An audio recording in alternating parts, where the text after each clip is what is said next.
This is 10 News at noon.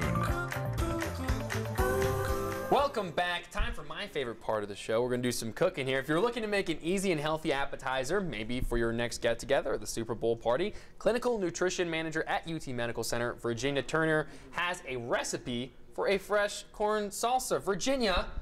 Yes, Louis. Let me look. Show me what you got It's working here. almost as beautiful as those flowers we saw earlier. Weren't they nice? Weren't they They were beautiful? so We've nice. got some nice color as well. Again, as opposed to just regular tomato salsa, we're going to do a corn dish. Okay. I've got a little bit of olive oil here in our skillet that we're going to brown some fresh corn. Okay. And of course, olive oil is richest in the monounsaturated fats. That's the heart-healthy fat. So we saute a little bit of corn. We're going to add a little bit of sugar, not that the corn isn't sweet enough, but we'll add just a little bit more. I think that's just a fourth of a teaspoon of sugar.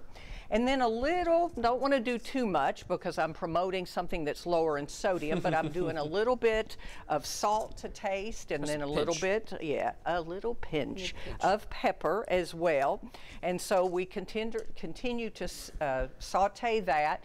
We're going to add a little bit of balsamic vinegar. I think we've got right at a tablespoon of that. Again, this is going to provide a nice flavor, but we're not adding any additional salt or fat by doing that. And then the last thing we'll put in here, that was my oil. I don't need that anymore. So we have sauteed this. We'll move it over and thank you. Yeah, of course. Happy to help. Then we'll add some more color to our product. Let's go ahead and put in some fresh tomatoes. These are aroma tomatoes. So they'll add, again, some color, but low fat, a rich source of vitamin C. And that helps with colds. Let's keep those colds at bay. Keep them at bay. It's that time of the year. A little cilantro. So again, another way to season without adding additional salt. Then I'll finally now take the lid off my red onions. You gotta be careful with those. You don't want to stink up the place. Exactly. So we'll add our red onions. And the last thing we'll put in is a fresh jalapeno that we've diced.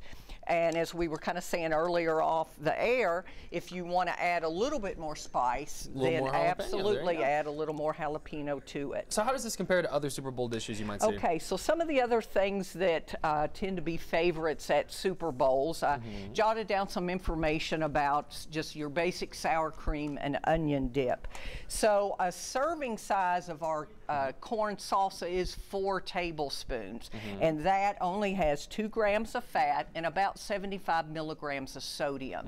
In comparison, the sour cream and onion dip, 2 tablespoons, not 4, has 3 grams of fat and 140 milligrams of sodium. So whether it be a dip or some of those other things, like these alternatives, very important. Absolutely. Can I do a taste test? Is that okay? Taste test away.